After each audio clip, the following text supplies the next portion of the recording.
মেয়েদের বিশ্বকাপ জয়ে নতুন জোয়ার মহিলা ক্রিকেটে। বনগাঁয় জেলা বিদ্যালয় ক্রীড়া সংস্থার উদ্যোগে অনুষ্ঠিত হলো বাছাই পর্ব। কয়েকদিন আগেই দক্ষিণ আফ্রিকাকে হারিয়ে বিশ্বসেরা হয়েছে ভারতীয় মহিলা দল। সেই দলে নজর কেড়েছেন রিচা ঘোষ। ভারতের মহিলা ব্রিগেডের এই সাফল্যের পর মহিলা ক্রিকেটে নতুন করে জোয়ার এসেছে বলে মনে করছে ক্রিকেট মহল। বুধবার উত্তর ২৪ পরগনা জেলা বিদ্যালয় ক্রীড়া সংস্থার উদ্যোগে ১৪, ১৭ ও ১৯ বছরের বাছাই পর্ব অনুষ্ঠিত হয় বনগাঁ স্টেডিয়ামে।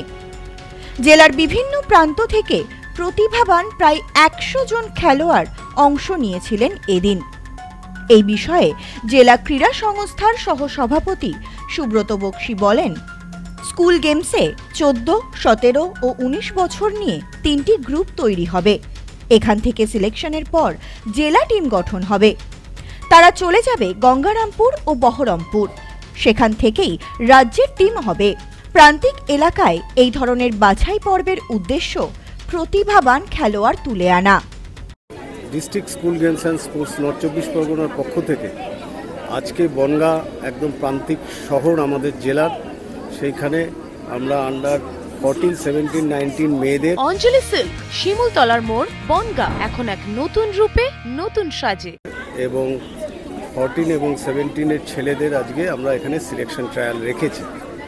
গত বছর অত্যন্ত আনন্দের সঙ্গে বলছি, গত বছর আন্ডার 19 মেয়েরা উত্তর ২৪ পরগনা চ্যাম্পিয়ন হয়েছিল এবং ছেলেরা চ্যাম্পিয়ন হয়েছিল। 17, 14 এরা সেকেন্ড পজিশন, থার্ড পজিশন পেয়েছিল।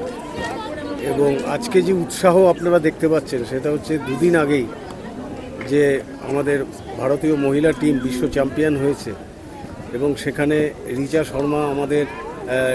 রিচা ঘোষ আমাদের বাংলার মেয়ে, শিলিগুড়ির মেয়ে। আমাদের মেয়েরাও, আমাদের জেলার স্কুল গেমসের মেয়েরাও প্রচণ্ড পরিমাণে চেষ্টা করছে যে খেলাধুলার মধ্যে থেকে নিজেদেরকে তুলে ধরার জন্য। এবং আপনারা আরও জানলে খুশি হবেন যে এরা প্রত্যেকেই কিন্তু স্কুল গেমস খেলেই উঠে এসছে। স্কুল গেমস হচ্ছে একটা ভিত্তি। এই স্কুল গেমস না খেললে পরে আগামী দিনে Bengal team senior, India team senior খেলা কিন্তু খুব অসুবিধার মধ্যে পড়ে যায়। এদিন সকাল থেকেই বনগাঁ স্টেডিয়ামের নির্বাচকদের সামনে নিজেদের সেরাটা উজাড় করে দিয়েছেন খেলোয়াড়রা। এই বিষয়ে ক্রিকেটার ঈশিতা মালাকার বলেন, ভারতের মহিলা দলের জয় আমাদের সামনে নতুন দিগন্ত খুলে দিয়েছে। বর্তমানে জেলা খেলছি, আমার লক্ষ্য বেঙ্গল, তারপর ইন্ডিয়া দল। আমি এখান থেকে বনগাঁ সাব ডিভিশনের হয়ে খেলি, কিন্তু এখান থেকে ডিস্ট্রিক্ট খেলেছি গতবার। তো এবার বেঙ্গল খেলার চিন্তাভাবনা আছে, তারপরে ইন্ডিয়া টিমেরও আছে।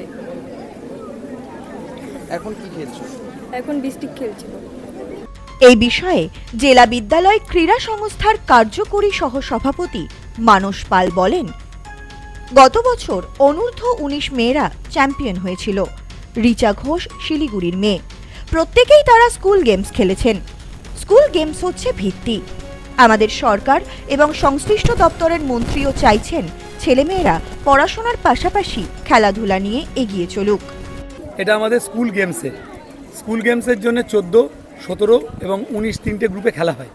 এই খেলাগুলোর জন্য 17 এবং 19-এ মেয়েদের আছে, আর অন্য সবগুলো গ্রুপ ছেলেদের আছে। তা আজকে মেয়েদের এই 17 ট্রায়ালটা হলো, জেলা টিম তৈরি হবে এবং জেলা টিম খেলতে চলে যাবে 15 তারিখে গঙ্গারামপুরে। এবং এদের মধ্যে থেকেই আগামী দিন আবার স্টেটেও টিম তৈরি হবে। সেই হিসেবে আমরা এখানে আজকে ট্রায়ালটা করছি। সুদূর বনগাঁয় করছি এই জন্য প্রান্তিক স্থানে। আপনারা দেখেছেন যে কলকাতা প্রপারের থেকেও এই মেয়েদের ক্রিকেটের ক্ষেত্রে কিন্তু দেখবেন একদম গ্রামীণ জায়গা, প্রত্যন্ত জায়গা ছেলে মেয়েরাই উঠে আসে। দেখুন লাস্ট রিচা ঘোষ থেকে শুরু করে যতগুলো মেয়ে ছিল ওয়েস্ট বেঙ্গল বা ওয়েস্ট বেঙ্গলের বাইরেও দেখবেন প্রান্তিক জায়গার মেয়েরাই কিন্তু এই খেলাধুলায় উঠে আসে। সেই জন্য আমরাও জেলা অর্গানাইজেশন থেকে ঠিক করেছি যে প্রান্তিক জায়গায় গিয়ে খেলাবো। সোমনাথ মজুমদারের সাথে সব্যসাচী ভট্টাচার্যের রিপোর্ট, নিউজ নোম্যান্সল্যান্ড, বনগাঁ। পশ্চিমবঙ্গের উত্তর ২৪ পরগনা জেলার বনগাঁ এলাকায় সুধীর কর্মকার কলেজ অব এডুকেশন এক স্বনামধন্য এবং অতি উল্লেখযোগ্য শিক্ষণ মহাবিদ্যালয়। বর্তমান এই শিক্ষক মহাবিদ্যালয়ে নতুন শিক্ষাবর্ষে বিএড অ্যাডমিশন চলছে। তাই বিএড অ্যাডমিশন নেওয়ার বিষয়ে যে সমস্ত শিক্ষার্থীরা আগ্রহী তারা অতি সত্বর কলেজের অফিসে এসে যোগাযোগ করবেন। আমাদের কলেজের ঠিকানা গোপালনগর, চরচালকি, বনগাঁ, উত্তর 24 পরগনা। পিন নম্বর 743235।